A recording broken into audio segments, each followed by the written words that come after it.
Mesdames et messieurs, bonjour. Je viens vers vous ce matin. Je viens m'adresser à Nazim, le Libanco, appelé couramment le Libanco, mais moi que j'appellerais le Libanais et le Phénicien. Je m'adresse à Nazim.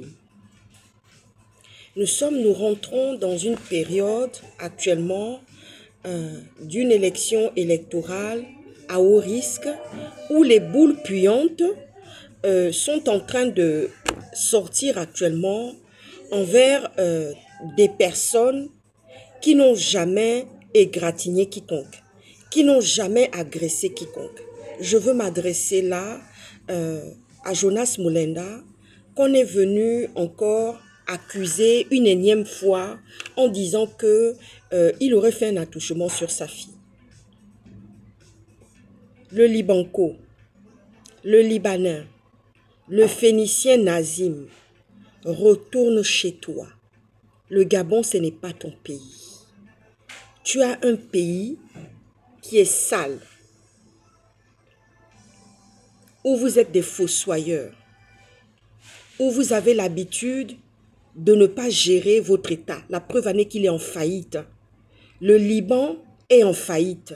Retourne dans ton pays, Nazim, qui est en faillite actuellement et qui coule sous les bombes d'Israël là-bas. Vous qui passez votre temps à phagocyter des choses contre Israël, qui est un pays béni. Je te dis, Nazim, fais tes bagages, fais tes valises et retourne dans ton pays, le Liban. Parce que le Gabon n'est pas ton pays. On te tolère. On te tolère parce que je connais les Gabonais. Je sais comment sont les Gabonais. On te tolère juste. Et on te tolère et on ne te demande pas de te mêler de la politique gabonaise. Monsieur Oligui, c'est une honte. Vraiment. C'est vraiment une honte de voir que vous permettez que les boules puantes, nous sommes rentrés dans une zone de turbulence où les boules puantes, tout ce qu'il y a de crasse, tout ce qu'il y a de sale est en train de sortir et d'être ventilé. Que je sache, jamais M. Jonas Mulenda n'a été un papa qui a fait un attouchement sur ses enfants. Jamais. Jamais. Sinon, ça se saurait. Si M. Jonas Mulenda avait été un père maltraitant ou un père qui avait commis l'inceste, ça se saurait. Et je m'adresse à cette mère qui a pris la photo de sa fille, qui l'a exposée comme ça devant le monde entier. Parce qu'elle a reçu un peu d'argent de M. Oligui, elle a reçu un peu d'argent, elle a été manipulée, retournée par les services de renseignement gabonais pour dire c'est le moment de venir attaquer le papa de ta fille. C'est une honte, madame, d'exposer votre fille comme ça. Parce que vous ne savez pas les conséquences que cela aura demain sur votre fille. L'incidence que ça aura sur votre fille de l'exposer comme ça. D'exposer quelque chose que Jonas Mulenda, qui est le papa de votre fille, n'a jamais commis. Et quand je vous entendais parler, c'est comme si vous aviez une patate chaude dans la bouche. Comme si vous aviez une banane chaude dans la bouche. Vous n'êtes pas éduquée, madame. Parce que la manière dont vous avez pris la photo de votre fille et la remettre à Nazim pour que Nazim l'utilise en propagande, comme les Libanais savent le faire, parce que c'est des propagandistes. C'est des gens qui sont dans le sale, c'est des gens qui sont dans les bombes, c'est des gens qui sont dans la destruction, qui veulent la destruction d'Israël. Mais ils ne pourront pas détruire Israël parce qu'Israël est béni. Parce que Dieu veille sur Israël. Parce que Dieu est au contrôle par rapport à Israël. Israël a mené une guerre de 7 jours. Elle l'a gagnée. Et Israël gagne toujours ses combats. Et Israël mettra encore KO par terre le Liban bientôt. Parce que Israël va se lever encore pour faire pleuvoir les bombes sur le Liban et faire cesser tout le mal que les Libanais causent à longueur des journées. Alors Nazim, je m'adresse à toi. Fais tes valises et retourne dans ton pays. Parce que le Gabon n'est pas ton pays. On te tolère. On ne peut même pas dire qu'on t'accueille. Et je veux m'adresser aux racistes gabonais, aux faucons gabonais qui ont l'habitude d'être racistes, qui viennent mettre des commentaires, des petits commentaires avec des points d'interrogation. Tu n'es pas gabonaise, ne te mêle pas de nos affaires. Oui, vous qui avez l'habitude de venir m'adresser ce genre de propos, vous qui avez l'habitude d'attaquer l'étranger, de ne pas être en osmose, en bon rapport avec les étrangers. Aujourd'hui, vous laissez, parce qu'on est dans une élection sale. Ah oui, on est dans une élection pas du tout élégante. Quand on regarde M. Oligui, il ne fait pas partie de la beauté. Ah oui, même ce qu'il fait, ce n'est pas la beauté. Lui qui se dit le bâtisseur, lui qui se dit le protecteur des institutions.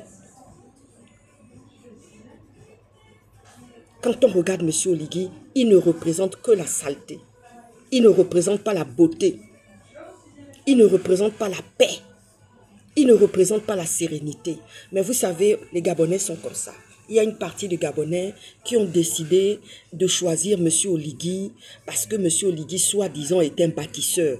Parce qu'ils veulent que leur pays, soi-disant, vous savez, il y a une cupidité. Il y a une cupidité ambiante qui se développe actuellement. Le cerveau des Gabonais de certains Gabonais est embué de la boue et de limon, la boue et de limon dans leur cerveau, dans leur tête. Parce qu'ils ont décidé que non, M. Oligui deviendra celui qui va devenir soi-disant leur bâtisseur. Mais nous ne voyons pas celui qui est vraiment votre bâtisseur. Nous ne voyons pas la représentation de M. Oligui en tant que bâtisseur. Nous voyons plutôt le chaos. Nous voyons plutôt la souffrance, la misère. Ah oui, quand on regarde certains Gabonais, on se demande s'ils se douchent. Parce qu'on dit, comme tu te couches, la manière dont tu te couches, c'est de la manière dont tu fais ton lit. Ah oui. Certains Gabonais qui ont choisi M. Oligui, on se demande même s'ils savent se doucher. Ah oui, parce que quand on regarde votre misère, quand on regarde toi Nazim, le Libanais, tu vis dans un pays soi-disant riche. Mais quand on te voit apparaître dans les vidéos avec la photo de la fille de Jonas Moulenda, disant que M. Jonas Moulenda a commis un acte d'attouchement sur sa fille, tu as osé quelque chose qui n'est pas vrai. Toi le Libanais, est-ce que tu penses que moi l'Africaine, moi la Gabonaise, je peux me permettre d'aller dans ton pays, toi le Phénicien, toi qu'on pourchasse, toi sur qui ton pays les bombes pleuvent matin, midi et soir. Il n'y a que des cupides gabonais pour pouvoir permettre ce genre de situation. C'est une honte. C'est une honte, M. Oligui. M. Oligui, vous avez été incapable de protéger vos enfants. Lorsque Stéphane Zan les avait exposés avec leur adresse, vous avez été incapable. Vous avez été incapable de dire même à la France de protéger vos enfants pendant que vous étiez soi-disant en train de préparer un putsch, un coup d'État, un coup de libération. Appelez ça comme vous voulez. Vous avez de la boue à la place du cerveau. Je vous le dis. Certains Gabonais. Et toi, Nazim, tu as le culot. Je m'adresse à la mère même de cette jeune fille, qui est la fille de Jonas Moulenda. Vous avez de la boue à la place du cerveau. Quand je vous entendais parler, je pense que Jonas, quand il vous a choisi, à l'époque où Jonas est sorti avec vous, il n'avait pas pris trop de temps de vous regarder. Il n'avait pas pris trop de temps de regarder vos aspects intellectuels, votre niveau d'études. Il ne s'est pas préoccupé de votre bassesse, madame. Il s'est dit, c'est une femme, elle me plaît, je vais aller avec elle et je vais faire un enfant avec elle. Mais il n'a pas pris le temps de regarder, vous qui êtes la mère de son enfant, que vous êtes en train d'exposer aujourd'hui dans les mains d'un Libanais, en disant que oui, le père de votre enfant aurait fait des attouchements sur sa fille. Il n'a pas pris le temps de vous regarder, de regarder votre pédigré. de regarder le caniveau dans lequel vous êtes sorti, le bas-fond dans lequel vous êtes. Parce que quand on vous entend parler, on ne sent pas une femme intelligente.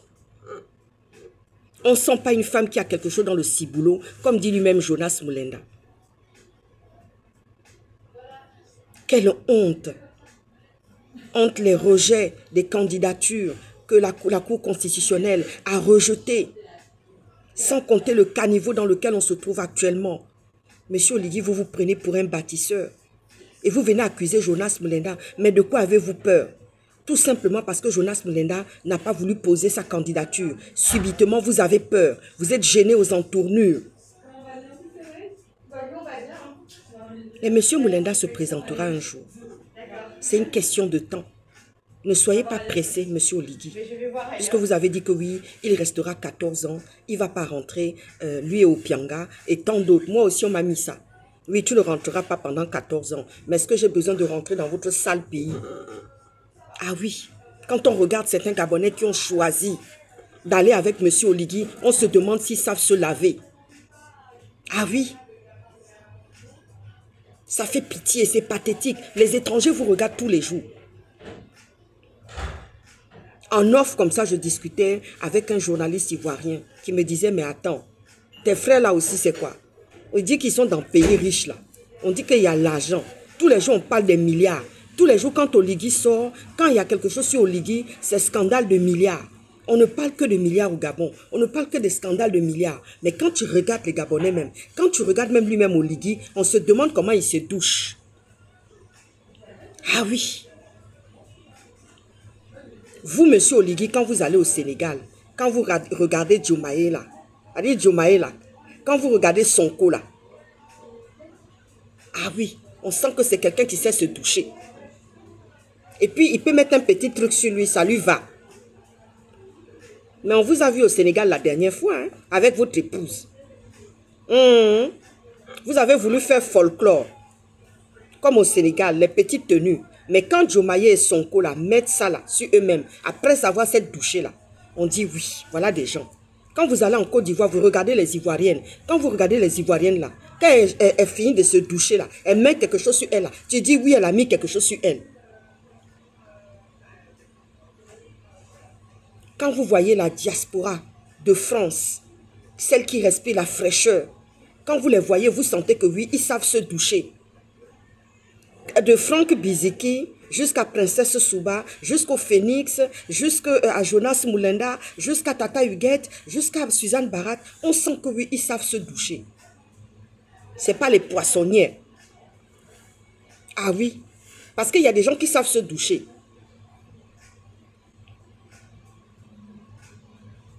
Ah oui. De la manière dont tu te couches là, c'est de la manière dont tu fais ton lit. Est-ce que les Gabonais ont déjà appris à se doucher? Parce que même quand ils jettent quelque chose sur eux là même quand ils mettent même un Dior sur eux là, il y a quelque chose qui manque. Ceux qui marchent avec vous là, ceux qui vont avec vous là, les Nazim là. Monsieur Oligui, je viens vous sortir ça. Honte à vous. Sur ce, ciao.